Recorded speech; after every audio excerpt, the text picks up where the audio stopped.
ئەم جیهازانە تهدید بووە بۆی کامێرەی تاقمان کردووە ئەوەی چێ پەنجەمۆری دەرناچی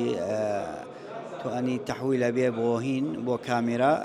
ڕسمیەگری بۆی ئەمڕۆ دەنگدانی تایبەت بۆ هەڵبژاردننی ئەنجومەنی نوێنەرانی عراق دەستی پێ کردووە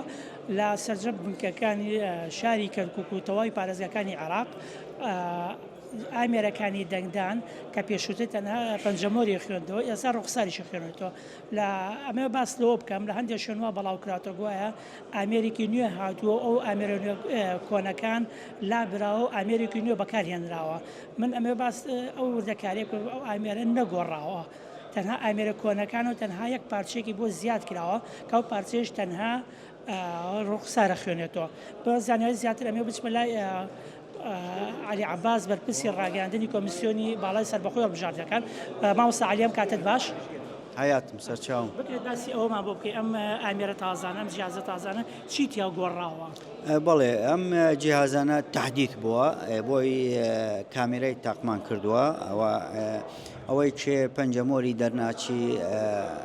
توانی تحویلە بێ بۆ هین بۆ کامێرا ڕسمیەگری بۆی تحلیلی ئەکا لەگەڵ ڕسمەکەی خەزم وە لە جیهازی تحقق لەگەڵ ئەم ڕسمانە تحلیلی ئەکا تر ئەتوانی دەنگ بدا بێ ئیشکال ئەم حالەیە با بڵێن حەل بوو ئینشاءالله. کەواتە جیهازەکان نەگۆڕاون تەنها جیهازە کۆنەکان و ئەو پارچێتان بۆ ئیزافە کردووە و گۆڕانکاری کراوە. خۆی عینەن جیهازەکەیە بەس تحدید بووە. ئێستا لەم ئەمەی